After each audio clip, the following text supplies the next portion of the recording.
The invitation bore gold embossing and the sort of subtle arrogance only the exceedingly wealthy manage with confidence. A private evening at l'Érable Manor, dinner at 8. It was signed in elegant blue ink by Claude Molineux, a reclusive financier turned art patron who had lately returned from a self-imposed exile in Sicily. No one quite knew what had driven Molineux to vanish from London's elite social scene 5 years ago, but the gossip swirled all the same. Fraud, scandal, heartbreak. Now with l'Érable Manor newly renovated, and Molineux eager to restore his standing, a hand-picked gathering of influential guests had been summoned to celebrate his return. The manor, tucked into a quiet stretch of Sussex countryside, was a gleaming monument to excess. Oil portraits by forgotten Renaissance masters, sculptures with provenance no one dared challenge, and an unsettling collection of antique Venetian masks that seemed to leer from their display cabinet like silent witnesses. A string quartet played in the marbled foyer as guests arrived under flickering chandeliers. Outside, a cold spring wind blew across the trimmed lawns, unnoticed by the gathering inside.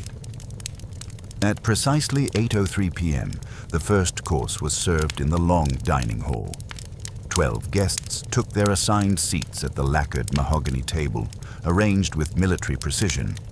To the left of the hostess seat, conspicuously empty, sat a woman in a feathered wrap, Veronica Harrow, former stage actress and widow of a disgraced industrialist. Across from her, Lord Guy Pendlebury, whose half-smile masked the quiet ruin of a once brilliant political career. Beside him, the young and ambitious Dr. Felix Ambrose, who had lately written a scathing medical ethics piece that had ruffled feathers in Parliament.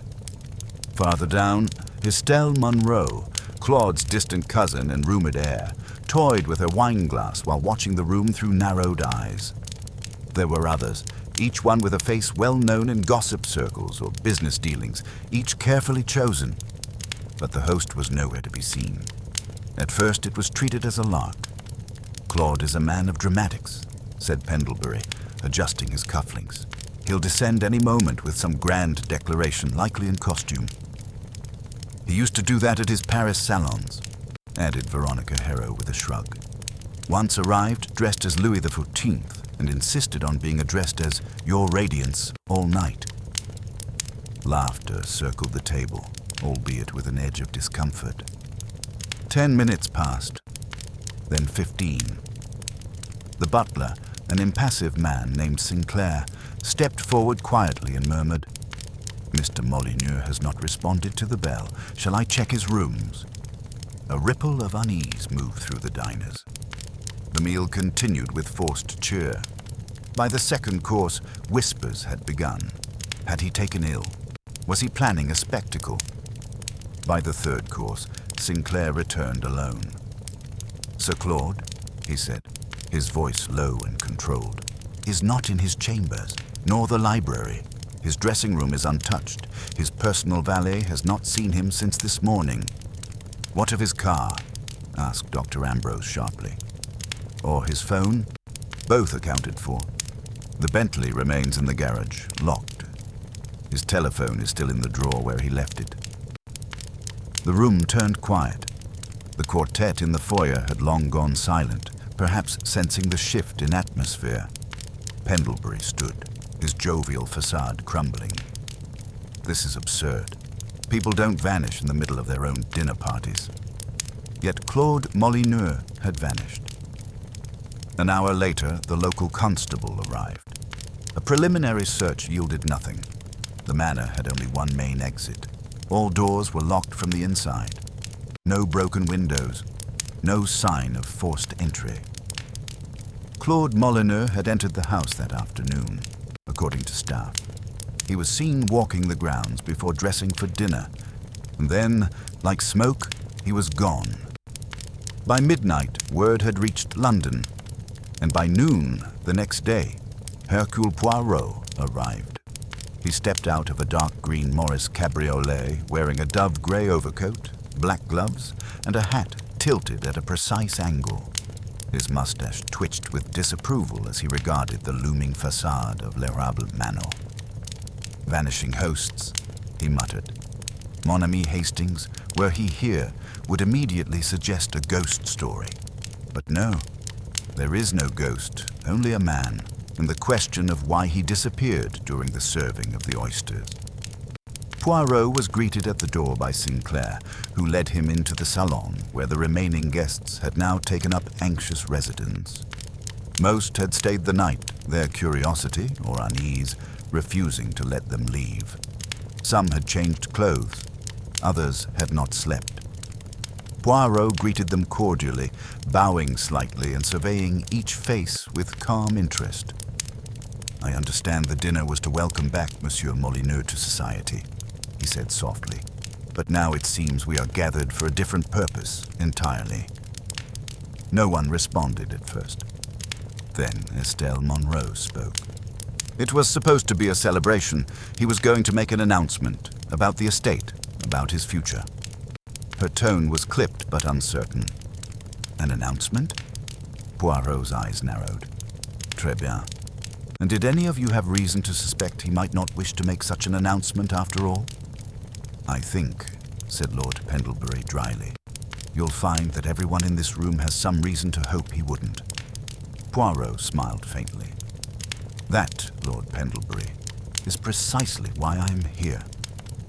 He turned toward the staircase, where the hallway stretched toward the east wing. "There is something theatrical in this disappearance. It lacks the elegance of an accident or the simplicity of panic. No, this is planned, either by Molyneux or by someone else." As the guests exchanged nervous glances, Poirot placed his cane gently against the balustrade and began ascending the stairs. Behind him, the manor seemed to shiver, not from the wind outside, but from the growing knowledge that what had begun as a glittering dinner was now the start of a far more troubling affair. And Hercule Poirot, with his little grey cells already working, intended to uncover it, course by course. Hercule Poirot stood in the grand hallway of l'Érable Manor, his sharp gaze drifting from one detail to the next.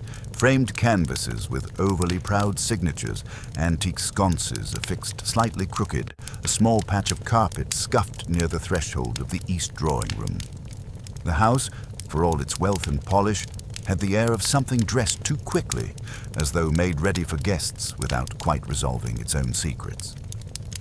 He turned, satisfied for the moment, and followed Sinclair into the blue salon, where the guests were waiting. They were seated in armchairs and perched at the edges of ottomans, their postures stiff, expressions guarded. Someone had reopened a drinks cabinet. Glasses tinkled faintly. The tension was palpable, an invisible current that bound them all in the shared discomfort of not knowing who they were among, or why Claude Molyneux had vanished without a trace. Poirot clasped his hands. "Let us proceed, messieurs et mesdames, in a manner that is orderly and thorough. I wish to speak with each of you privately, but before that, I must know who had business with Monsieur Molyneux before this dinner." A moment passed. Then Estelle Monroe crossed one leg over the other and said crisply, "I did. Claude and I spoke for over an hour yesterday afternoon. He told me he was changing his will." Several heads turned. "He didn't say how he was changing it," she added quickly, "only that he intended to. He mentioned something about putting the past to rest." Poirot nodded. "And you, mademoiselle, are his cousin?" "Second cousin," she corrected, "but one of the only blood relatives left." Poirot's gaze flicked to Lord Pendlebury. "And you, my lord, what was your relation to Monsieur Molyneux?" "I served on a financial advisory board with him some years ago," said Pendlebury, swirling the contents of his glass. "We were friends once. Lost touch. His reappearance surprised me." "Did he owe you something?" Poirot asked gently. Pendlebury smiled without amusement. "A few apologies, some professional respect, but no debts." Poirot turned to Veronica Harrow. She had been watching him with a detached curiosity, as though gauging what kind of man she was dealing with. Claude sponsored one of my final performances before I retired, she said. A silent backer, very discreet. We were close for a time. He invited me here last month, said he was assembling a circle of those who had seen him fall and would now see him rise. His words. Did you feel threatened by that? Poirot asked. I felt intrigued, she said after a pause, but not threatened. Dr. Felix Ambrose, younger than the others and visibly impatient, leaned forward. This is all speculation. None of us even know if he's dead. Poirot inclined his head. That is true, but one does not vanish midway through a soup course without causing concern, monsieur, unless one wishes to vanish or has been made to. Felix sat back with a huff. Claude had plenty of enemies. I've only met him twice. Once at a medical fundraiser. He admired my work, wanted to back a research lab. That's all. And did he? No. He postponed the decision. Said he was distracted by a legal matter. Poirot made a small note on the pad he had produced from his coat pocket. Legal matters, money, inheritance, sponsorships, friendships. His tone sharpened. And who else was invited who is not here? Were there guests expected who failed to arrive? A murmur rippled through the room. Then a quiet voice spoke from the far end. Geoffrey West, Claude's personal attorney, who had been silent until now. He invited a journalist, he said. A woman named Iris Drake. She never turned up. Iris Drake, repeated Poirot. A writer? Yes, investigative journalist. Wrote for the Illustrated Weekly. She's known for unsavory exposés, political scandals, industrial leaks, the sort of stories that ruin people. And Molyneux invited her. West hesitated. That's what I found odd. He mentioned her in passing, said she was coming to dinner and might cause a stir. Poirot's eyebrows lifted. And where is this Iris Drake now? No one seems to know. I called her editor this morning. She hasn't been in since Thursday. They assumed she was working a lead. Poirot tapped his fingers slowly. Mon Dieu, the host disappears. A guest who was never seen, and every person here with something to lose or gain from Molyneux's return. There was a long silence. Poirot took a step toward the fireplace and studied a series of family portraits. He did not speak again for a moment, letting the weight of uncertainty settle over the room. Then, without turning, he said, "Let us assume for the moment that Monsieur Molyneux did not leave this house voluntarily, that he was, perhaps, removed. If so, we must ask, who stood to benefit from his absence?" The question hung in the air. Poirot turned and faced them all. "One of you knows the answer," he said quietly, "and one of you is very afraid I shall find it." He signaled to Sinclair. "Show me the guest rooms, and then the study. I wish to see everything as it was when he vanished." As Poirot stepped into the hallway once more, the guests remained seated, their eyes now darting at one another, as if each suddenly realized that being one of 12 was not a comfort, but a trap. There would be no new arrivals, no escape from suspicion. The dinner table had become a chessboard, and Hercule Poirot, with silent precision, had just made the opening move. The east wing of l'Érable Manor lay shrouded in morning hush.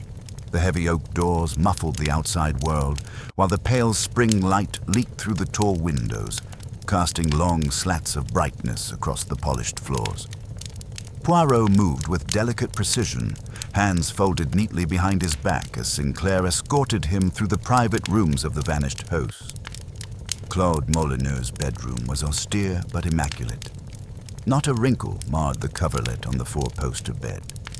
The wardrobe was closed, its mirrored doors reflecting Poirot's slim frame as he walked slowly past them. On the small writing desk, a silver fountain pen rested beside an open notebook, the last entry dated 2 days before the dinner. The words were brief. "I think it is time. They must know." Poirot tilted his head slightly. What was Monsieur Molyneux preparing to reveal? He murmured.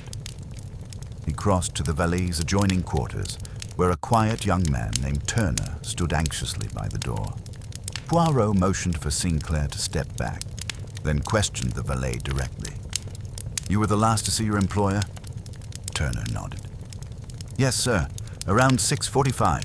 He asked me to lay out his dinner suit, the black velvet one." "Was he agitated?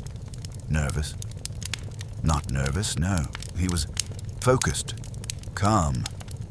But there was something in his voice, like he was rehearsing something in his mind. He didn't like interruptions." "Did he say where he would go after changing?" "He said he'd stop in the library before dinner. That was all." Poirot gave a small nod. "Thank you, monsieur. And this velvet suit, was it missing?" "Yes, sir. Gone from the hanger. I assumed he was wearing it when he came down." Poirot's gaze settled on the empty hanger. "And no one saw him after that?" "No one I spoke to, sir."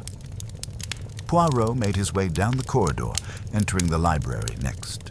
The air was tinged with the scent of leather bindings and faint cigar smoke, though there were no ashtrays in sight. The books were arranged with almost manic discipline, authors alphabetized, colors coordinated. One volume lay open on a side table, a political memoir, annotated in blue ink. Poirot leafed through the pages until he found a passage underlined twice. "One cannot return from disgrace without consequence. Those who fall must pay penance or manipulate forgiveness." Poirot stared at it for several moments, then closed the book. By mid-morning, he requested a meeting with the staff. In the butler's pantry, he stood before 6 household members: Sinclair, Turner, a cook named Mrs. Holtham, her young assistant Jenny, a groundsman called Ellis, and a chambermaid, Maria. None had seen Claude after 7 p.m. None heard raised voices or noticed anything unusual during the dinner service, save, perhaps, the mood of the guests. "People were tense," said Jenny. "Mr. Pendlebury seemed nervous. He kept looking around. And the lady in red, Veronica, she barely touched her food. Looked like she wanted to leave the whole time." Poirot inquired whether anything had been found out of place in the hours since. The cook hesitated before replying. "Well, the cellar door," she said slowly. "It was unlocked this morning. I keep it bolted always." Poirot's eyebrows rose. "You are certain?" "Completely. I check it every night before I go up." Poirot requested to see the cellar immediately. Sinclair led him down the narrow stone steps at the rear of the manor, lit only by a single electric bulb. The cellar was lined with aged wine racks, most undisturbed, but near the far wall, a dusty bottle lay shattered on the floor. Poirot crouched, inspecting the shards. No stain on the concrete. Someone cleaned this, but not well. He followed the scuffed trail to a wooden wall panel. On closer inspection, it held a rusted bolt and an iron latch, clearly unused for years, yet the floor showed faint traces of disturbance, as if someone had dragged something heavy across the surface recently. "A decoy," Poirot whispered. They wanted it to look untouched, but lacked the patience for detail. He returned upstairs, pausing in the dining room. The table had been cleared, but Poirot studied the layout carefully. He requested the seating chart from Sinclair, who fetched it from the front study. Poirot examined it slowly. Claude intended to sit at the head, he muttered. Estelle to his right, Pendlebury opposite, Veronica near the middle. Curious. He noted something else. The place card for Iris Drake. It had not been removed. Her seat had remained empty all evening. Poirot returned to the salon, where the guests were once again gathered. He requested to speak to Estelle Monroe first. She followed him into the adjoining drawing room. "Mademoiselle," Poirot said gently, "you mentioned last night that Claude intended to change his will. Did he tell you who would benefit?" Estelle hesitated, then shook her head. "Only that it would no longer be who everyone expected. I assumed it meant me. I was raised to believe I'd inherit l'Érable. Then perhaps it did not mean you, after all, Poirot said quietly. She flinched. Are you suggesting someone killed him for it? Poirot did not answer. Instead, he inquired, did you notice anything strange about the evening? A glance, a word? Estelle exhaled slowly. Claude wasn't himself at tea. He spoke in riddles, something about being watched, and he said this dinner would be a reckoning. Poirot nodded, then called in Lord Pendlebury. Pendlebury entered with forced ease. Detective, I do hope you're not chasing ghosts. On the contrary, Lord Pendlebury, I chase only facts. Were you aware of Claude's legal troubles before his disappearance? Vaguely. Investments gone sour. Accusations, yes. But he was never convicted. Still, a man like him makes enemies, Poirot said. Did you come here to support him or confront him? Pendlebury's mask cracked briefly. I came for both. I owed him the truth, and perhaps he owed me the same. What truth? Pendlebury's lips tightened. Something personal. Something I'm not obliged to share with a detective until a crime is confirmed. Poirot said nothing but noted the evasion. The interviews continued. Veronica Harrow admitted that Claude had invited her as a witness to his redemption, though she no longer trusted him. Dr. Ambrose remained terse and irritated, insisting his presence was purely professional. Geoffrey West, the lawyer, confessed he had a copy of an unsigned draft of Claude's will, marked with 3 new beneficiaries, but the names were blacked out in the version he received, per Claude's request. The tension deepened. By afternoon, Poirot had gathered enough threads to begin weaving his pattern. He took tea in the small conservatory, eyes drifting out across the gardens. 12 guests had arrived, 11 had dined. 1 never came. And the host himself, well, he had disappeared under circumstances far too orchestrated to be chance. Poirot closed his eyes for a moment. Somewhere in this house lay the truth. Not in blood, not in violence, but in motives twisted by history, secrets, and self-preservation. He would uncover it. With symmetry, with order, with logic, toujours. The afternoon shadows had begun to lengthen, painting the corridors of l'Érable Manor with angled light as Hercule Poirot settled into the gold-trimmed chair in the small study. One by one, he had asked the guests to meet with him privately. He required order. He required calm. Above all, he required silence between the words they spoke. For that, to Poirot, was where the truth often lurked. Sinclair entered first to confirm the seating list and bring a fresh pot of tisane. Poirot nodded his thanks. Then, with pen and notebook in place, he called in the first Veronica Harrow. She entered with the poise of someone accustomed to scrutiny. A tall woman with high cheekbones and a theatrical stillness, she wore burgundy satin and a half-smile. Madame, Poirot began, you have known Monsieur Molineux a long time, n'est-ce pas? Yes. We met during my time in Paris, when I was still on the stage. Claude was generous, discreet, but also manipulative when he wished to be. You speak of affection, and yet bitterness seeps into your tone. She tilted her head. He withdrew suddenly. After funding half my final season, he vanished. No explanation. I didn't hear from him again until the invitation arrived. I came to hear what he had to say. That is all. Did you speak with him after arriving? He barely looked at me. He welcomed others, exchanged polite words, but with me, silence. I thought perhaps he regretted inviting me. Poirot narrowed his eyes. And if he regretted more than that? If he feared what you might say? Veronica gave a low laugh. Then he should have thought of that before disappearing. Did you leave the table at any point during dinner? Once. To powder my nose. Sinclair can confirm. Poirot made a note. Merci, madame. He called next for Dr. Felix Ambrose. The young man was visibly tense, rolling a coin between his fingers as he sat.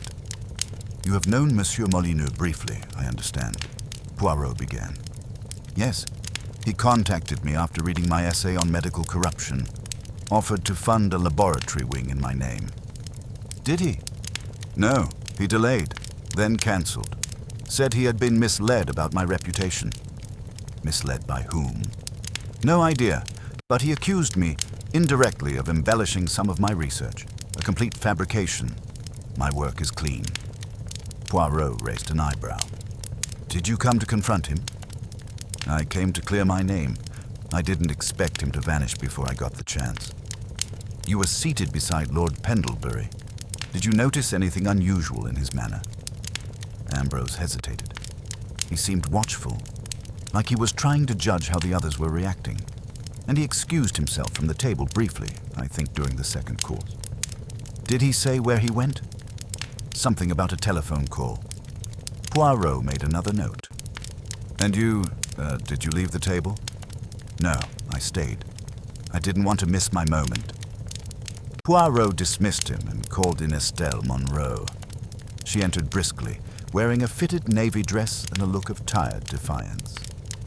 "I've already told you Claude was planning to change his will." "Yes," Poirot said, "but you did not tell me why you believe he invited you." She sat stiffly. "He was fond of me. We are family. I've known this house since I was a child." "Was he also fond of your ambition, mademoiselle?" Estelle frowned. "What are you implying?" "Only that inheritance often distorts family sentiment, and that Claude, in the final weeks of his life, was growing suspicious of those nearest to him. He had no reason to be suspicious of me. You are aware that he hired Iris Drake to investigate his former associates?" Estelle blinked. "He said a journalist might come, yes, but I thought it was a bluff." "Perhaps not. Did you leave the dinner table at any point?" "Yes, briefly, to fetch my shawl from the corridor. It was chilly." Poirot nodded. "Merci." Next came Geoffrey West, the solicitor. Poirot regarded him coolly. "Monsieur West, you received an unsigned draft of Claude's will, redacted names. That strikes me as peculiar." "It was his instruction," West replied. "He didn't want anyone to know the contents until the dinner. He said he'd explain everything then. Yet the draft itself exists. Who would be in possession of the original?" "Claude. He kept it locked in his personal safe, which only he and Turner knew the combination to." Poirot leaned forward. "Would it interest you to know that the safe was found open this morning?" West blinked. "That's impossible. I checked it yourself." "No, I hadn't." "Then someone has accessed it. We shall see shortly whether the contents remain." Poirot called for Lord Pendlebury. The nobleman entered with weary restraint. "Monsieur," Poirot said, "you were once a public figure of some esteem." Pendlebury smiled thinly. "Long ago. Claude and I served on the same advisory board. He knew things. I knew more. And now? Now I'm a footnote, as is he." "You left the dinner table to take a telephone call. To whom did you speak?" "No one. That was an excuse. I went to the drawing room to gather myself. I didn't want to argue with Claude in front of everyone." "So you were going to confront him?" Pendlebury sighed. "I had evidence of something from our shared past. Something that might have compelled him to step aside permanently." Poirot's eyes narrowed. "And if he refused?" "I'd have walked away, but I suppose someone else made sure he did not." Poirot said nothing. He simply nodded. Then he summoned the final guest, Mrs. Alice Tierney, a quiet woman few had noticed at dinner. She was petite, plainly dressed, and had sat near the foot of the table. "A friend of the Molineux family?" Poirot asked. "A friend of his mother, long deceased," she replied softly. "Claude kept me on the guest list out of sentiment." "Did you speak with him before the meal?" "No, he barely acknowledged me. He was distracted." "You remained at the table the whole time?" "Yes." Poirot tapped his pen lightly. "Very well, madame." "Merci." After dismissing her, Poirot sat alone in the study for a moment. Outside, the wind stirred the hedges, and the manor creaked faintly in the quiet. He reviewed his notes. 4 guests left the table at different times. 1 guest, never seen. A host, vanished. A will, altered. A journalist, missing. And somewhere, amid all this, a motive, unspoken. Poirot stood and rang the bell for Sinclair. "Kindly bring me Claude Molyneux's safe contents," he said, "and fetch Turner. I need to ask him something quite particular." In the next room, the guests whispered among themselves. They could feel it, the air thickening, the rhythm shifting. Hercule Poirot had begun to arrange his dominoes, and soon someone would fall. By early evening, the corridors of l'Érable Manor had shifted from elegant to oppressive. The guests, though free to move about, did so with a kind of self-conscious calculation, avoiding eye contact, trailing conversations, and stealing glances toward closed doors. The manor, with all its grandeur, now felt like a cage. And at the center of it, Hercule Poirot sat in the private study, reviewing the documents recovered from Claude Molyneux's personal safe. The envelope was marked "Confidential" and bore Claude's distinctive blue ink script.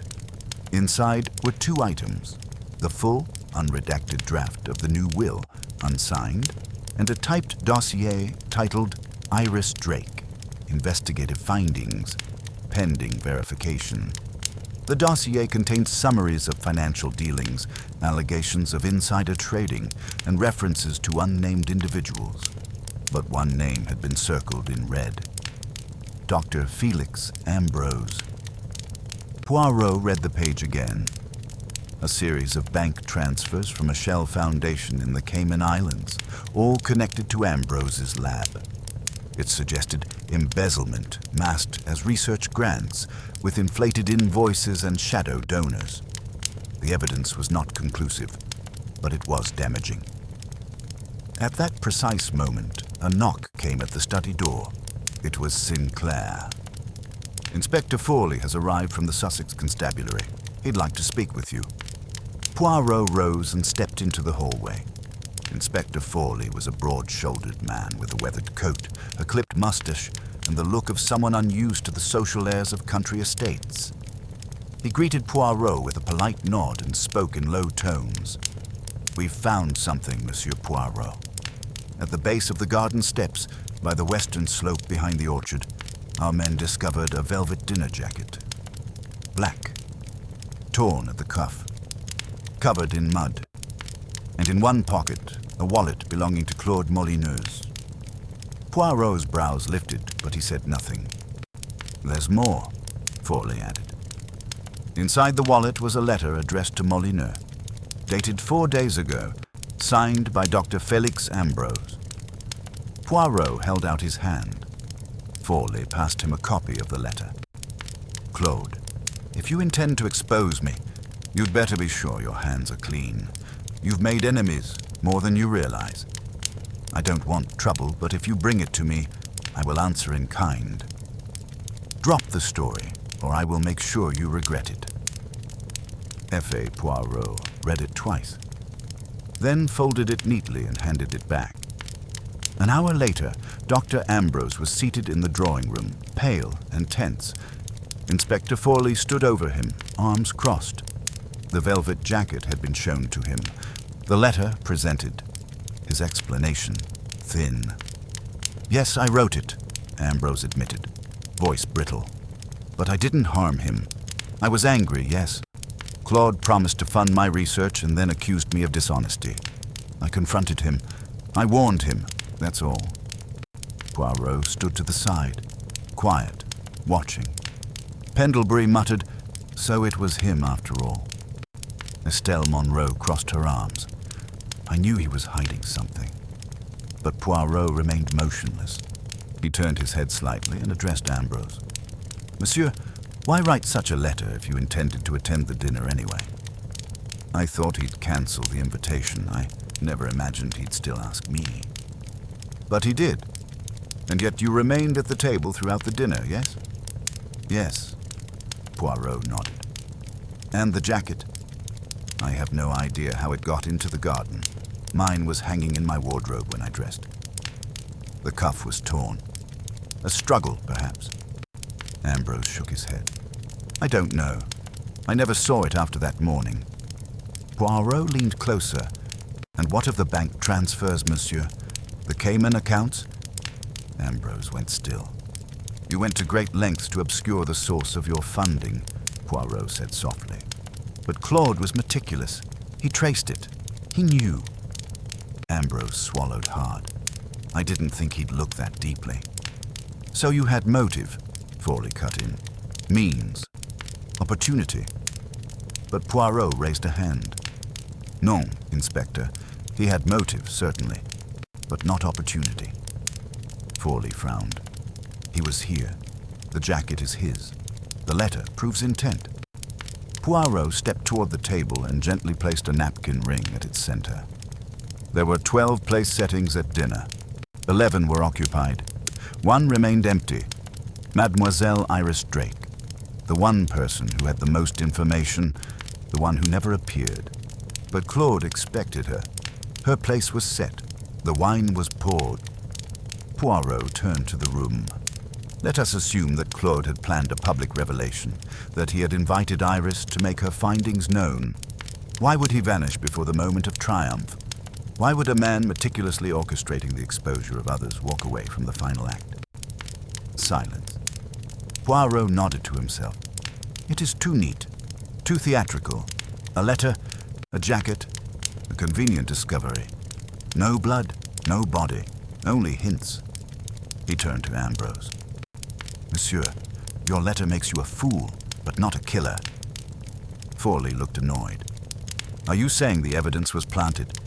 Poirot's eyes gleamed. Planted or manipulated? Oui. He turned back to the guests. Who among you knew of Claude's plan to reveal the names in that dossier? Who knew that Iris Drake had not arrived and saw in her absence an opportunity? Again, silence. Poirot clasped his hands. I believe the letter was stolen, the jacket too. Someone intended to frame Dr. Ambrose, but they moved too quickly. The mud on the fabric, dry around the collar, damp near the hem. That jacket was planted after midnight, not during the dinner. Poirot stepped toward the fireplace, his gaze fixed on the dancing flames. We are missing 2 things, the location of Claude Molineux and the true whereabouts of Iris Drake. He turned sharply. I want access to every guest room, and I want the grounds combed again, especially the storage sheds and the disused servant cottages. Forley nodded and stepped out to give orders. Ambrose slumped in his chair, sweat lining his brow. So I'm not a suspect? Oh, you are very much still a suspect. Poirot, who said, but not the murderer. You are, as they say, the red herring, and now that you have served your purpose, the real killer may feel emboldened. He walked out without another word. Back in the corridor, Poirot pressed 2 fingers to his lips. Someone was orchestrating chaos. Someone precise. Someone who knew Claude well enough to anticipate his moves and smart enough to divert suspicion with a conveniently guilty party. Poirot turned toward the guest wing. He had seen something in one of the rooms earlier, a faint perfume, a dislodged hinge, a handbag missing from its hook. It was time to return. There were clues, subtle, perhaps intentional, waiting to speak. And Hercule Poirot was ready to listen. Night fell over L'Érable Manor with an eerie stillness, as though the house itself were holding its breath. The investigation, so far, had yielded suspects, motives, a suspicious disappearance, and a clumsily planted false lead. But there was no body, no conclusive evidence, just a host who had vanished mid-dinner and a circle of guests who, under their refined manners, were beginning to crack. That was precisely the moment Poirot had been waiting for. He knew that logic alone did not flush out guilt. It merely defined its edges. What forced the guilty to reveal themselves was pressure, not accusation, not force. but silence, small inconsistencies. The gentle, invisible hand of doubt tapping the conscience like a ticking clock. And Hercule Poirot had mastered that art. At precisely 9:00 p.m., he invited all the guests to the Blue Salon. They entered hesitantly, one by one. Veronica Harrow stood by the windows, arms folded. Pendlebury poured himself another drink, but did not sip it. Estelle Munro lingered in the doorway, her eyes darting to Poirot and back to the others. Dr. Ambrose sat with the posture of a man recently rescued from suspicion, but not yet redeemed. Geoffrey West, the solicitor, remained standing, clutching a folded newspaper as though it were a shield. Poirot stood before the fireplace, his silhouette framed by flickering flames. "Mesdames, Messieurs," he said with deliberate calm, "thank you for indulging me again. I believe we are now moving toward clarity. There are truths buried among us, truths that one of you has gone to great lengths to conceal. But you see, la vérité," she has a way of rising, always. The room was silent. Poirot turned to face Estelle. "Mademoiselle Monroe, you told me you left the table briefly during dinner to retrieve a shawl, a seemingly harmless act. But I now ask, was your shawl in the corridor, or were you seeking something?" Estelle's lips parted. I simply needed air. Air, or perhaps a moment alone, a chance to see if Iris Drake had arrived. She hadn't, Estelle said quickly. Her place was still empty. Poirot stepped forward. "Precisely. But tell me this. If you were expecting a scandal, a confrontation during dinner, and then discovered the journalist was missing, would that not change your priorities? Might you not consider intercepting the source of the revelation before it was made public?" Estelle said nothing. Poirot moved to Lord Pendlebury. "And you, my lord, you admitted to having information that Claude might not have wished shared. You excused yourself during dinner, ostensibly to take a call, but the telephone room shows no sign of being used. Not even the receiver lifted. Instead, the side door to the garden shows scuff marks just outside the wine cellar." Pendlebury stiffened. "Are you accusing me again?" "I accuse no one. I observe." Poirot pivoted to Veronica Harrow. "Madame Harrow, you said Claude withdrew from your life suddenly. You also admitted to financial ruin following your retirement. Yet you turned down lucrative offers to publish your memoirs. Why?" Veronica's jaw tightened. "Because Claude asked me not to." Poirot nodded. "And yet he abandoned you. Why honor his wishes?" Veronica was quiet. Then Poirot walked slowly to Dr. Ambrose. "Monsieur, I apologize again for your earlier treatment. But tell me, did you ever meet Iris Drake?" "No," Ambrose said. "Only heard of her." Poirot's eyes flicked to Geoffrey West. "And you, Monsieur le Notaire, you confirmed that Claude gave you the new will. Redacted. But the full version was in the safe, alongside damning notes on many people in this room. Yet your name appears nowhere. Why?" West hesitated. "Because I was only the messenger. Claude didn't confide in me that way." Poirot's tone cooled. "A man like Molyneux does not surround himself with neutral parties. He trusts only those who offer leverage or loyalty. You are neither, it seems. That is curious." He turned away. The room was silent except for the pop of the fire. Then Poirot made his move. "I would like you all to know," he said smoothly, "that we have found something else. Behind the panel in the east corridor, there is a crawl space that runs along the interior wall toward the old servants' stairwell. This morning, it was empty. This evening, it is not." He paused. A handbag. Red leather. Initialed ID and inside. An address book, press credentials, and a key. The belongings of Iris Drake. The silence turned electric. Everyone turned to look at someone else. Poirot did not let the moment pass. "Now I ask you again, who among you saw Iris Drake that evening?" Nobody spoke. No one? Poirot raised his voice, just slightly. A woman does not disappear from a dinner without someone noticing. She was here. She may still be. And I assure you, her findings did not vanish with her. He let that hang in the air. Then, in the corner, Veronica Harrow moved. Her voice was quiet, as if peeling away a layer of breath. I didn't see her arrive, she said, but I heard her voice. Poirot turned. Where? In the corridor outside the powder room, just before dinner. I remember because she said something peculiar. He's bluffing. He doesn't have everything. I assumed it was someone on the phone.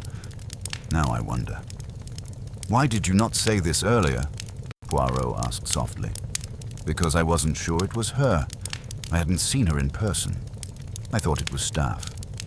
Poirot nodded. But it was not. And you were not mistaken. He turned again to the group. So now we know. Iris Drake arrived. She spoke to someone, and then she vanished. He turned slowly, one by one, facing each guest. Someone lured her here. Someone silenced her before the dinner began. Claude's disappearance, I believe, came after. An act of desperation, or a cover-up. But the first move was against the journalist. She was the threat. Claude was the aftershock. Veronica spoke again. If she's dead, where is the body? Poirot replied, That, madame, is what I intend to discover. But before I do, I will force the guilty to act. Because guilt, like perfume, lingers, and under pressure, it seeps out. He stepped forward. Tomorrow, I will present the will. I will read aloud the names Claude Molyneux chose as heirs. I will disclose the contents of Iris Drake's notes, and I will reveal precisely who stood to lose the most from both. He watched their faces carefully. Each flicker of fear, each forced neutrality, each twitch of denial. No one leaves this manor. Not tonight, not tomorrow. And then Poirot bowed. Bonne nuit. He left the salon with a calm step. But inside his mind raced. One of them would panic. One would slip. Perhaps not tonight, but soon. All he had to do was wait. And the killer, like Claude Molyneux's last move on the chessboard, would reveal themselves. The storm broke just before dawn. A low roll of thunder passed over l'Érable Manors as the rain began to fall in sheets, streaking down the tall windows and blurring the view of the gardens beyond. Inside, the household stirred to the sound of hurried footsteps and muffled voices, but it was Sinclair, the butler, who first knocked on Poirot's door at precisely 6:12 a.m., face pale and voice low. There's been an incident, sir. One of the guests. It's the solicitor, Mr. Geoffrey West. He's been found. Poirot rose from his writing desk, where he had been composing notes on the Iris Drake timeline. He didn't ask where. He already sensed it would be somewhere no one had reason to visit at that hour. Where? He asked calmly. In the gardener's shed. The shed was at the rear edge of the estate, behind a collapsed stone wall and half covered by ivy. Poirot arrived moments later, accompanied by Inspector Forley and 2 constables, both summoned in the early hours after Poirot's warnings. The door to the shed stood ajar. Inside, amid rakes, shovels, and a rusted wheelbarrow, lay the crumpled figure of Geoffrey West. He was on his back, one shoe missing, shirt soaked through from the leaking roof, a dark patch spreading across his collar from a head wound. A broken wine bottle lay beside him. It had not been used to celebrate. Inspector Forley crouched, grim-faced. Blunt force trauma, still warm. Poirot moved slowly, studying the body without touching it. No sign of defensive wounds. He was caught unaware. Forley stood and crossed his arms. Do you believe this is connected to Claude Molyneux's disappearance? Poirot didn't answer immediately. His gaze wandered to the workbench where an envelope sat under a brick. He reached for it carefully and unfolded the contents, a handwritten note. To whom it may concern, I cannot remain silent any longer. I did not kill Claude, but I know who did. I was afraid. but I kept one copy of the will unredacted. You'll find it where Iris Drake's handbag was left. Look in the floorboard beneath. Geoffrey West Poirot folded the letter and turned to Forley. He was trying to redeem himself, but someone got to him first. They returned to the manor at once. Poirot led them straight to the East Corridor crawl space where Iris Drake's belongings had been hidden. Beneath the loose panel, under the folded shawl and scattered papers, Poirot pried up one wooden slat of floor. Inside lay a single document, the true will of Claude Molyneux. Poirot read the name silently, then again, then once more. He turned to Forley, face unreadable. We must reconvene the guests immediately. By 8 o'clock, the survivors gathered once again in the blue salon, their expressions a mixture of dread, exhaustion, and growing alarm. No one spoke until Poirot entered with Inspector Forley beside him. The storm still raged outside, thunder growling in the distance as Poirot closed the door behind him and faced the room. "Mesdames et messieurs," he began, "I regret to inform you that another among us is dead. Monsieur Geoffrey West was found in the gardener's shed. He was struck from behind and killed. Before his death, he left a note. In that note, he directed us to the final, unaltered version of Claude Molyneux's will." He held up the paper. 3 names appear as beneficiaries. 1, Estelle Monroe, for reasons of blood. 2, Iris Drake, for services rendered in exposing corruption. And 3, he paused, Veronica Harrow. Gasps sounded. Estelle turned sharply, eyes narrowing. "What?" Pendlebury blinked. "That can't be right." Veronica sat motionless, mouth slightly open. Poirot continued. Claude intended to leave a third of his estate to a woman he once wronged. A woman who never betrayed him, even when she had the chance. A woman whose silence cost her everything. That was his version of redemption. Veronica finally spoke. "He didn't tell me. I had no idea." "I believe you," Poirot said. He turned again. "Now we must ask, who would have wanted to prevent that inheritance from being revealed? Who stood to gain from removing both Claude and Iris? And why strike down the solicitor now, on the very morning the truth threatened to emerge?" No one spoke. Poirot raised a hand. "I have reviewed the timeline, and something has always troubled me. Iris Drake's voice was heard by Madame Harrow outside the powder room before dinner. Yet no one admits to seeing her. Her handbag was hidden. But her body, we still have not found it." He looked pointedly at Estelle Monroe.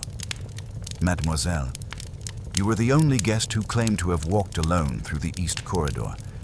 You were gone longer than you admitted, and the window at the end of that hall was found ajar last night.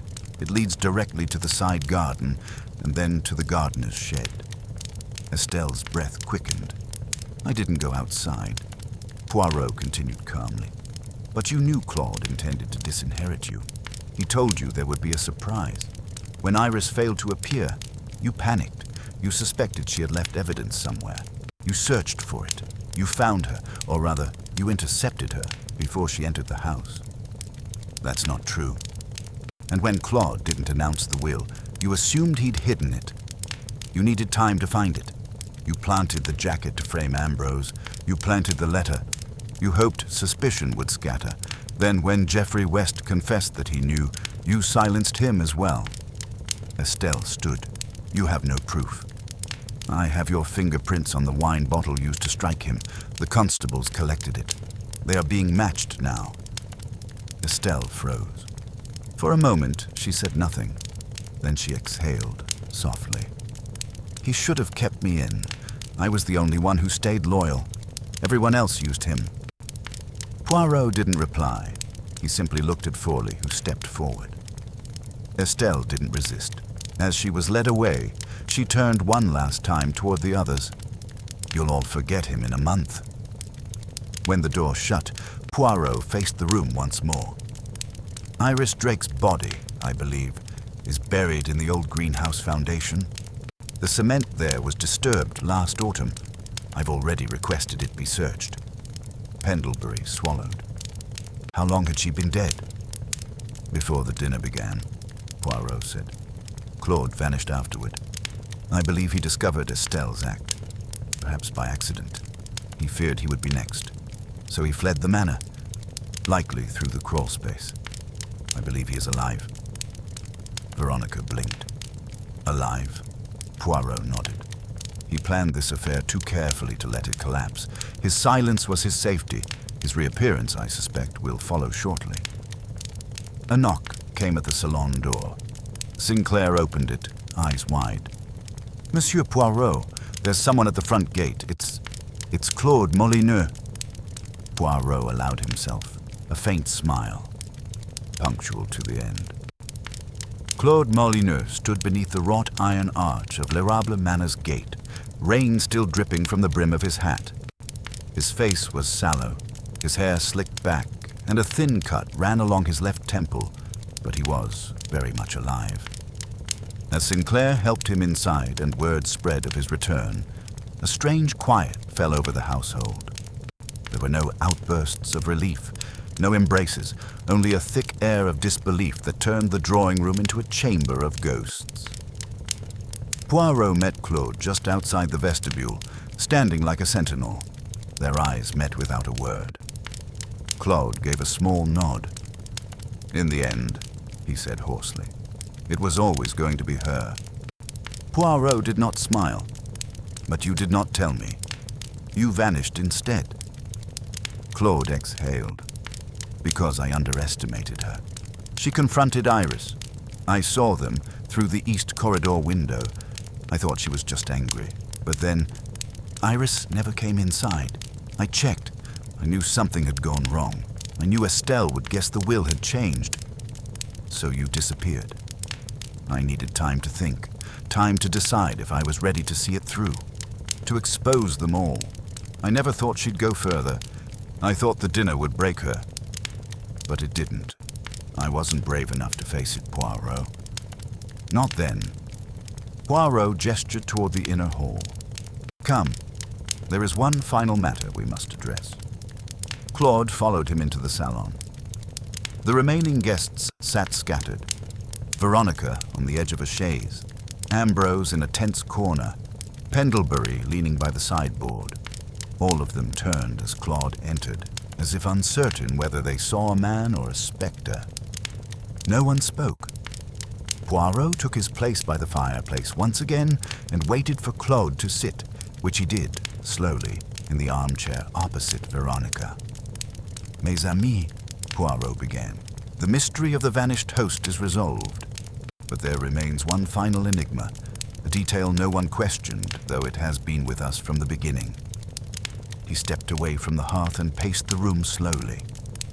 When a man disappears, we search for signs, evidence, a struggle, a letter, a door left ajar, but the key, as always, lies not in what was found, but in what was overlooked.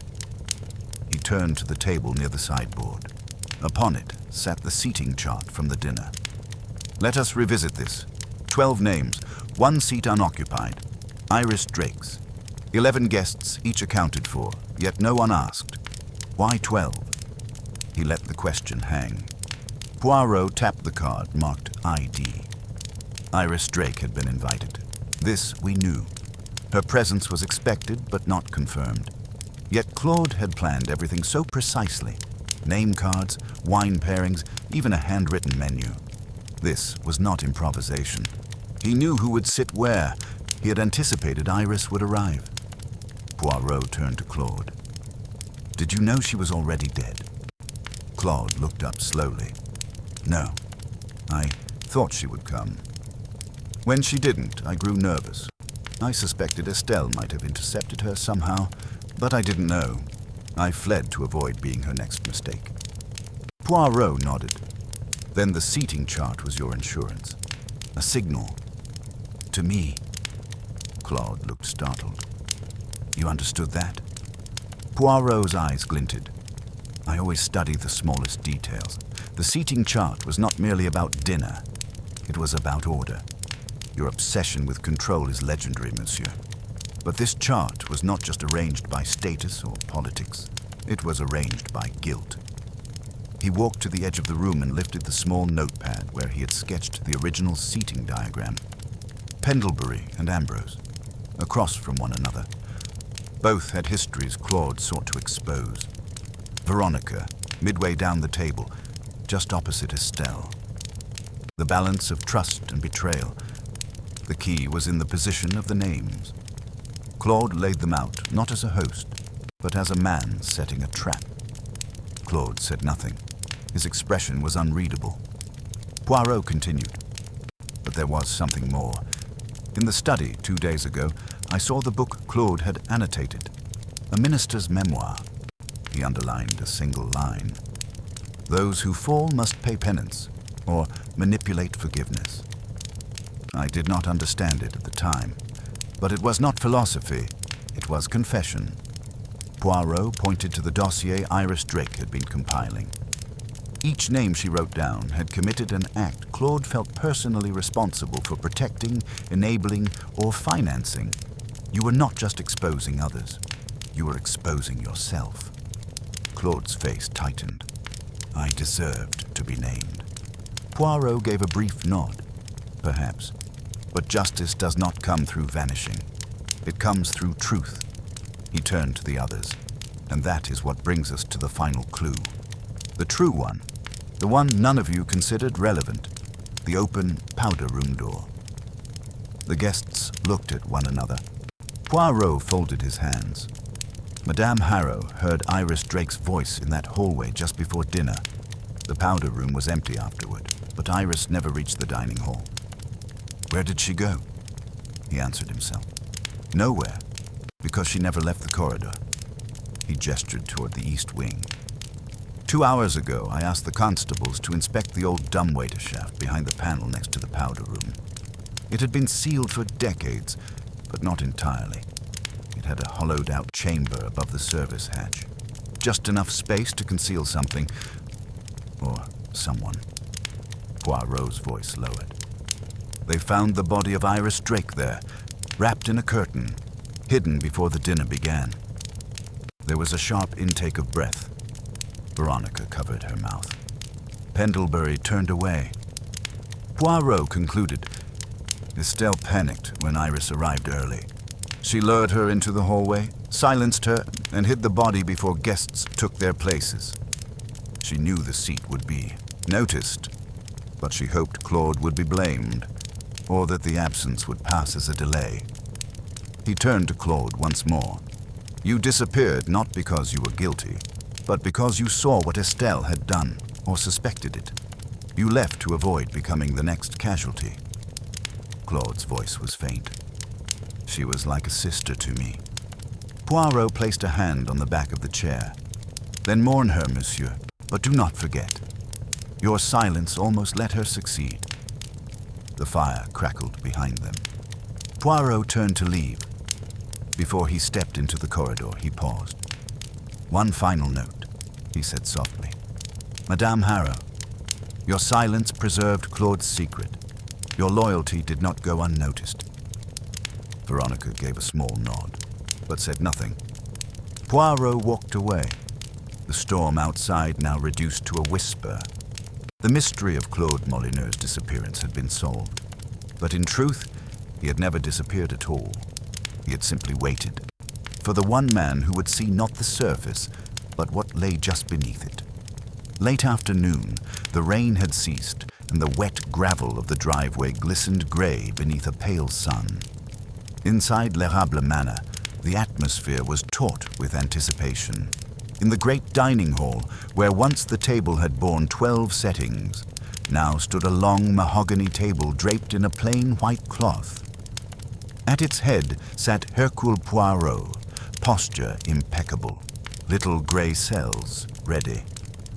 Along either side, the remaining guests, Claude Molineux, Veronica Harrow, Dr. Felix Ambrose, and Lord Guy Pendlebury, took their seats in the precise order Poirot had designated. The room was hushed. Even Sinclair stood at the back, silent and watchful. Poirot rose, smoothing the front of his waistcoat. He cleared his throat softly. Mesdames et messieurs, we are here for the culmination of a most unusual affair. You have each witnessed the disappearance of your host, the concealment of a would-be exposé, and the first false lead intended to divert suspicion.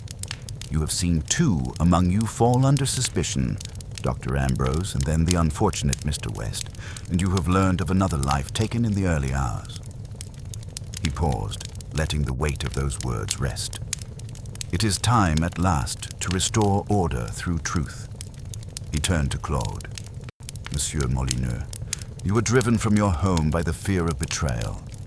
You believed one of your guests had not only silenced the journalist Iris Drake, but intended to claim your fortune while your name lay undeservedly under suspicion. You took refuge? Yes. But you remained close enough to watch, to allow events to unfold, and to prepare for this moment. Claude inclined his head, expression solemn. Poirot continued, You crafted the seating chart as your silent statement of accusation. Each name marked a transgression: Pendlebury's political deception, Harrow's financial secrecy, Ambrose's fraudulent transfers, West's professional silence, and Monroe's familial entitlement. You expected the missing name, Iris Drake, to point to the threat.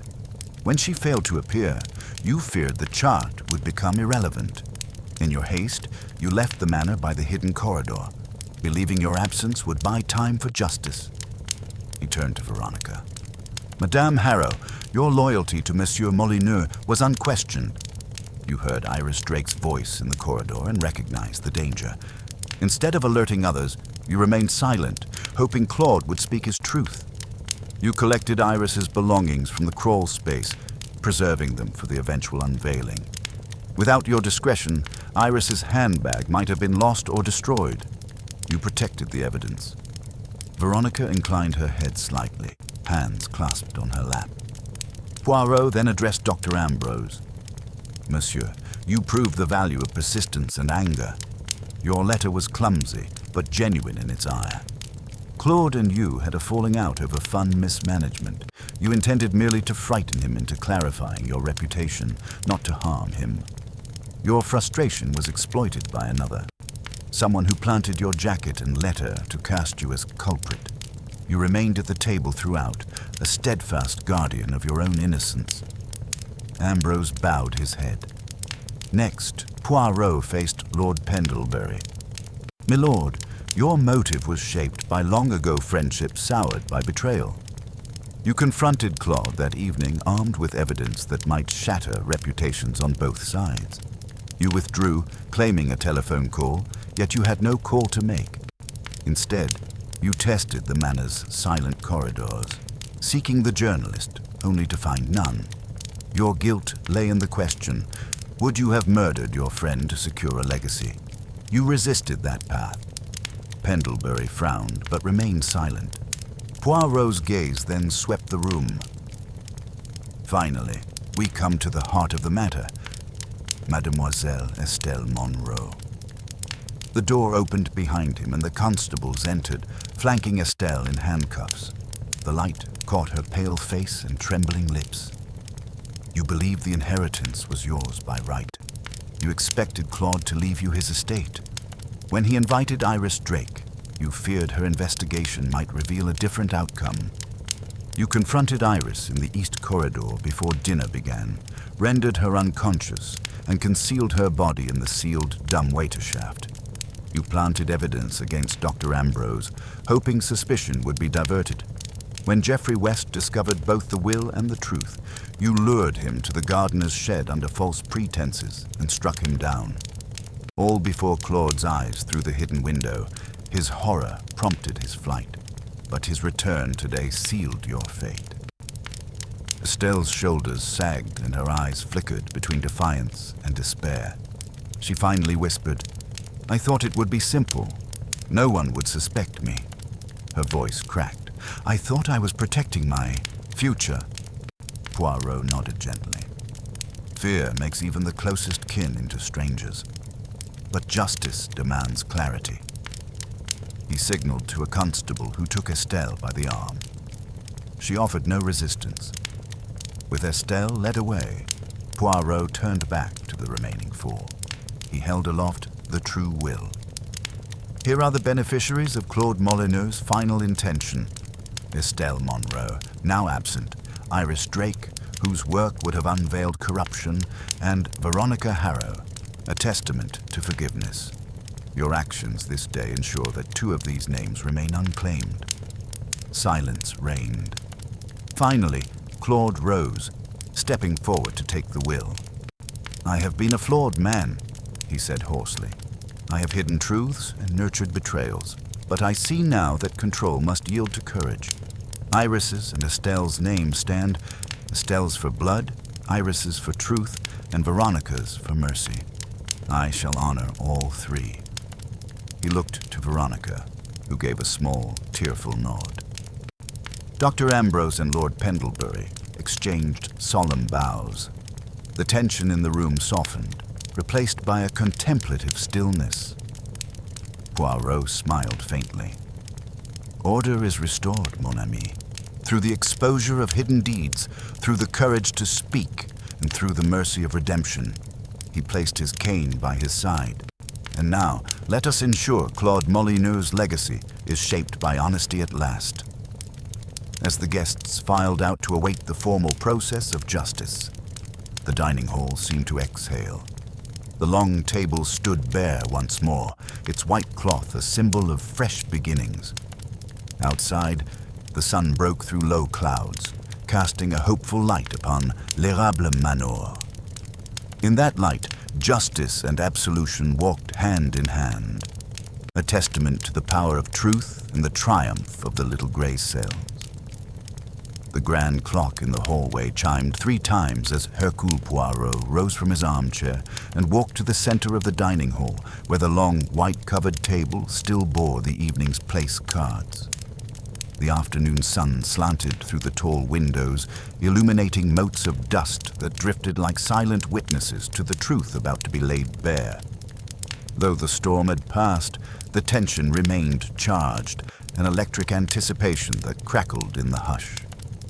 Poirot folded his hands and regarded the assembled figures.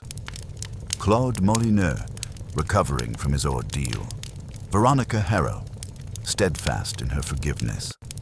Dr. Felix Ambrose, relieved his name had been cleared, and Lord Guy Pendlebury, chastened by his own near-fatal errors.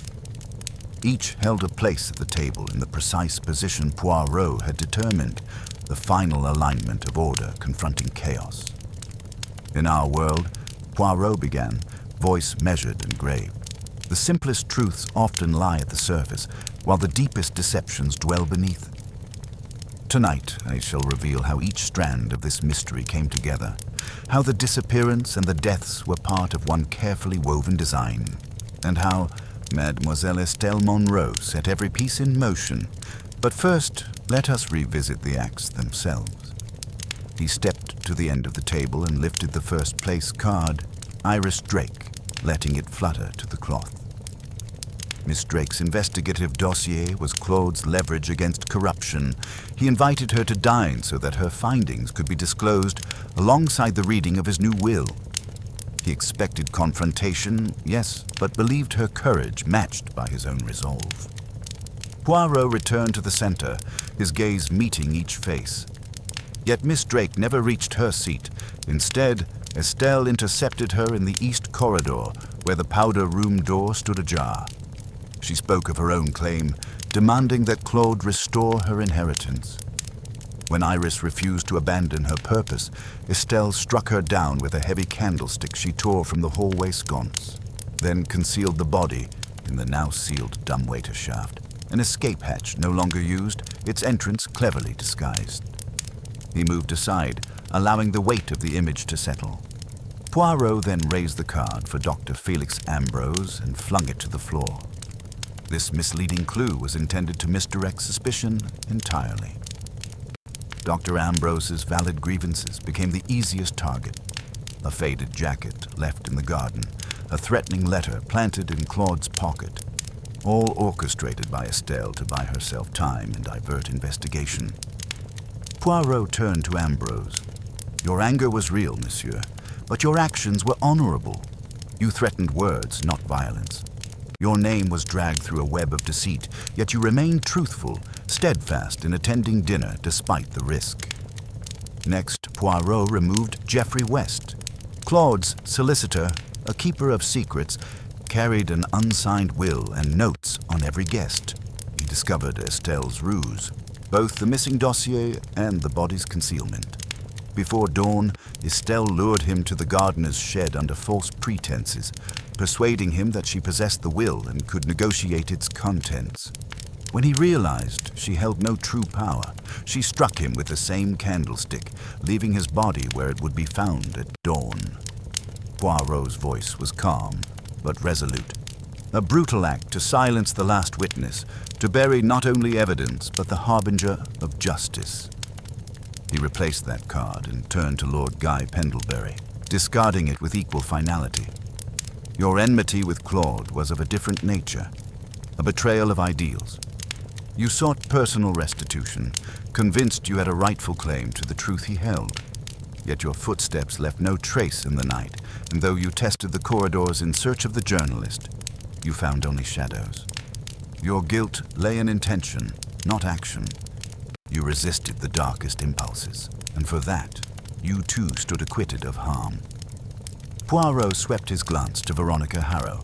He lifted her card and ceremoniously returned it to its place. You witnessed the tension.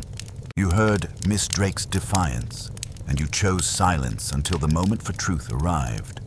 Your loyalty to Claude, once a matter of gratitude and camaraderie, became an act of protection. You retrieved Iris's belongings, safeguarding the final clues, allowing justice to prevail. You showed mercy where Estelle showed betrayal. In that act, you exemplified the higher morality Claude sought to celebrate in his bequest. Finally, Poirot held up Estelle Monroe's card, the last to remain. Mademoiselle Monroe, you believed your birthright assured you this estate. You saw Claude's return as a direct threat to your future. When the seat beside him was marked for Miss Drake, you panicked. You acted swiftly, too swiftly. You confronted a woman driven by integrity, silenced her voice, and hid her body to prevent your disinheritance. Then you cloaked your deeds in deception, using others as scapegoats, planting evidence to dismantle investigative focus. Each act compounded the last, weaving a tangled web until you stood alone, desperate and defiant. He took a step closer. You arranged the seating chart to declare your victims. You staged the false lead to cast suspicion elsewhere. You murdered twice to secure your claim. You compelled Claude's disappearance. You nearly destroyed the very truth he wanted revealed. Yet the very precision you employed became your undoing. The powder room door, the dislodged panel, the scuffed garden path, the mismatched shoe found near the shed, all minute details that spoke louder than alibis or threats. It was not force that exposed you, but the elegance of logic, the persistence of order over chaos. Poirot placed the card on the crisp white cloth and turned to the assembled group. Justice has been served, not with vengeance, but with clarity. Estelle Monroe will face trial for her actions. Claude Molyneux may now rescue his reputation and honor his intentions. Dr. Ambrose will continue his research with renewed integrity. Lord Pendlebury may find solace in truth's vindication. Madame Harrow will inherit a portion of an estate defined by forgiveness, and Iris Drake's work, though silenced in life, will speak in death, her findings vindicating those unjustly implicated. He bowed his head. The final act of this drama belongs to the law, but let this gathering remember that in the end, truth, quiet, unyielding, and precise, always prevails. Poirot gave a small, satisfied smile. Mes amis, the little grey cells have spoken. Order has been restored. He tapped the table once, gently, and turned toward the door as constables stepped forward to escort Estelle away. Outside, beyond the windows, a single bright shaft of sunlight broke through the clouds, illuminating the hall as if blessing the arrival of justice. With that, Hercule Poirot, having unraveled every knot, allowed himself the rare pleasure of seeing the innocent freed, the guilty unmasked, and the host, Claude Molyneux, standing once more among the living, his legacy finally laid bare in full view of those he both trusted and tested. The morning after the final gathering dawned crisp and clear, the air carrying a hint of renewal across the manicured lawns of L'Érable Manor. In the great hall, the echoes of yesterday's revelations still lingered like distant thunder, yet there was a new rhythm to the household's pulse. The constables moved with purpose, collecting evidence and preparing statements, while Sinclair organized the staff to restore the manor to its former order. Claude Molyneux watched from the grand staircase, his posture composed, but his eyes reflecting the weight of events past. He had reclaimed his place in the world, though now tempered by the knowledge that privilege and trust could be superiorless. At 10 o'clock, the local magistrate arrived to preside over the preliminary hearing. The drawing room, once the stage for whispered interviews and speculations, now served as a courtroom. Estelle Munro sat before the bench, unshackled but guarded by 2 officers. Her appearance was quiet, her once proud composure replaced by a subdued tension that spoke of hard lessons learned too late. The magistrate read the charges: conspiracy to murder, 2 counts of manslaughter, unlawful concealment of a body, and tampering with evidence. Estelle's face remained expressionless, as though the words were an echo rather than a verdict already written in the ledger of her choices. Outside, Veronica Harrow stood with Claude at the mansion's front portico, both observing through the stained glass panels.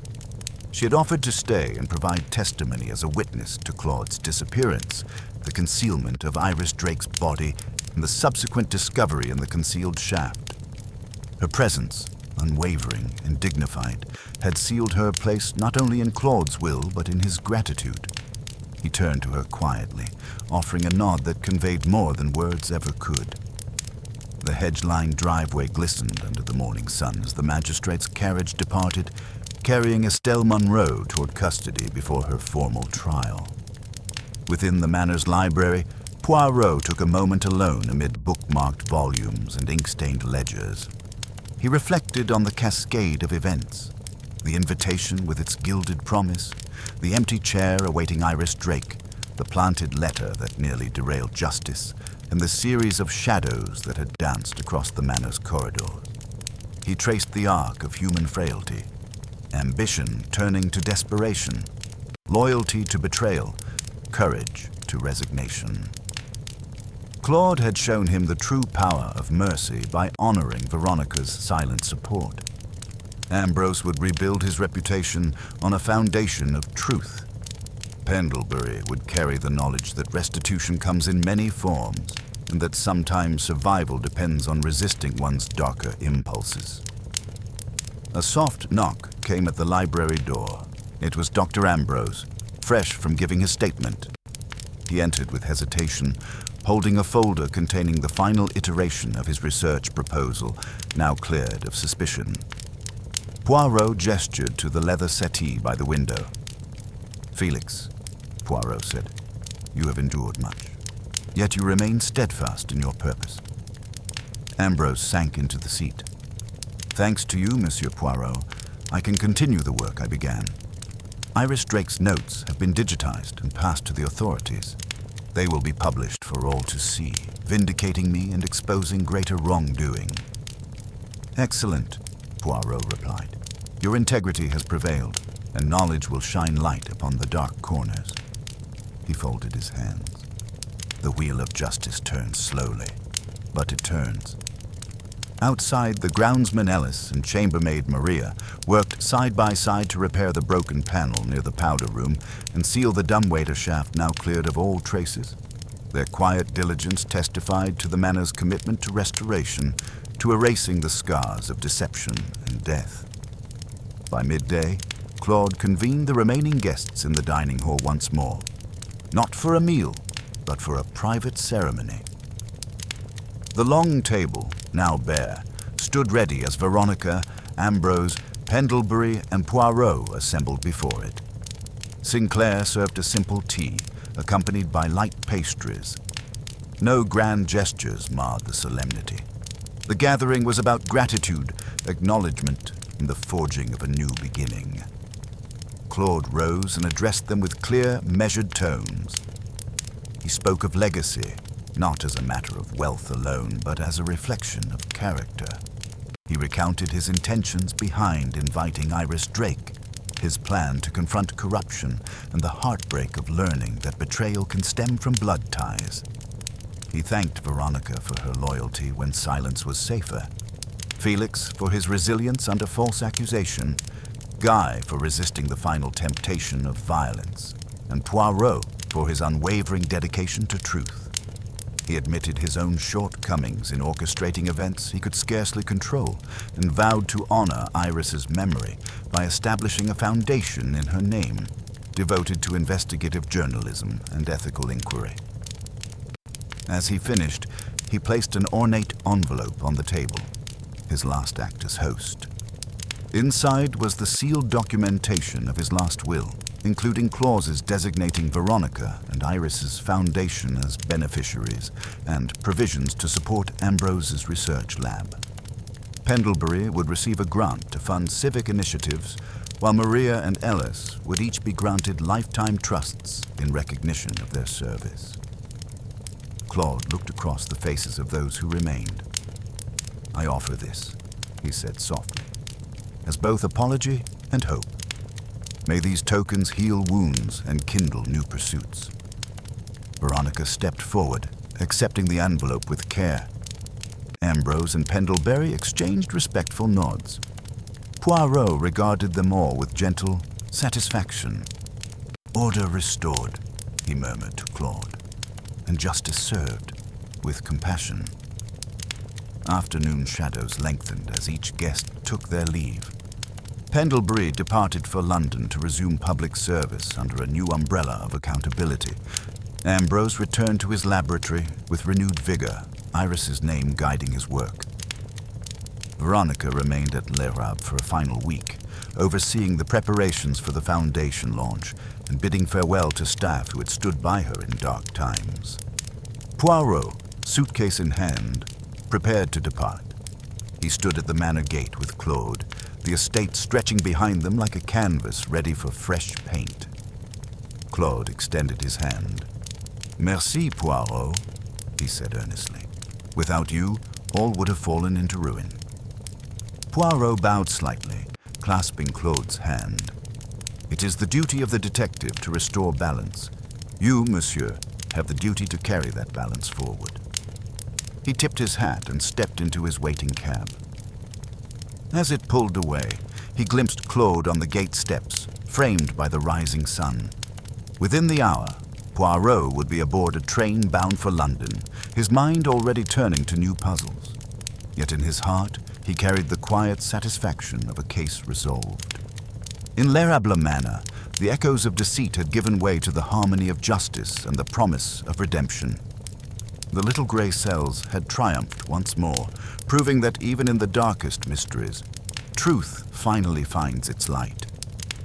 The carriage rumbled over the final stretch of Sussex Road as Hercule Poirot watched L'Érable Manor fade into the distance, its ivy-clad turrets bathed in late afternoon light. In the window behind him, Claude Molyneux stood on the portico, flanked by Veronica Harrow, Felix Ambrose, and Guy Pendlebury, each bearing the weight of what had transpired and the promise of what lay ahead. The once ominous estate now appeared serene, a testament to restoration, both of the grand house and of those whose lives had been irrevocably altered within its walls.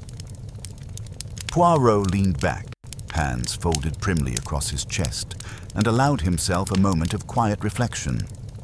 Cases were puzzles waiting to be solved, but they were also mirrors reflecting human nature in all its complexity. In every thread of deceit, every confession, every silent sacrifice, he saw the duality of motive and morality, the tension between self-interest and altruism. He thought of Claude Molyneux, a man driven by both pride and penitence, who had sought to control destiny even as fate slipped through his fingers. He He thought of Estelle Monroe's tragic fall, consumed by entitlement and fear, a poignant reminder that privilege can become a prison when rooted in insecurity. He remembered Iris Drake's uncompromising pursuit of truth, whose silence in death spoke louder than any exposition. And he recalled Veronica Harrow's steadfast loyalty and compassion, acts of mercy that ultimately reshaped destiny. Above all, Poirot considered the delicate dance between justice and mercy. Law could punish, but it was the human heart that determined redemption. Claude's final act, honoring not only blood ties, but integrity and forgiveness, embodied this principle. True justice, he mused, was not merely retribution, but the restoration of balance, the affirmation of hope. He closed his eyes momentarily, feeling the rhythmic click of the wheels beneath him. The world beyond the manor beckoned, with new enigmas awaiting the careful application of his little gray cells.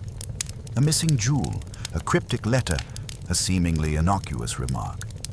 All could conceal a universe of meaning waiting to be uncovered. A gentle tap at his window drew his attention. The cab driver nodded toward a folded envelope left on the seat. Poirot retrieved it and unfolded the pristine stationery. Inside was a single line in Claude's careful script. To my friend Poirot, whose wisdom revealed more than merely the hidden, it revealed the human. Poirot allowed himself a small, pleased smile. Professional triumphs were gratifying, but the acknowledgement of shared humanity was the truest reward. He tucked the note into his coat pocket and peered ahead at the rolling fields. Soon, he would return to London, to 221B L'Érable Road. An inside joke between him and Hastings, imagining the illusion of address, where a steaming cup of tea, a tidy chambre, and the promise of fresh cases awaited. Yet the memory of Sussex, with its turbulent events and its final emergence into the light, would linger in his mind. Order, he murmured to himself, emerged toujours du chaos. He tapped his fingers on his lap, recalling the key moments, the missing guest seat, the planted letter, the hidden body, the reclaimed will. Each was a note in the grand symphony of justice, waiting to be conducted into resolution. Poirot understood that in every investigation, he was not only solving a crime, but restoring harmony to a discordant chord in life's composition. As the carriage turned toward the railway station, Poirot stood and stepped down onto the platform. He paid the driver and adjusted his overcoat against the evening chill. The train's whistle called, and he settled into a compartment, placing his hat on the rack above. Moments later, the train lurched forward, carrying him through dusky fields and moonlit hedgerows. He watched shadows pass by, some dense with trees, others revealing the glimmer of distant hamlets. Each landscape suggested stories yet untold, perhaps a missing heir in Cornwall, a vanished manuscript in Cambridge, or a clandestine rendezvous beneath the gaslights of London.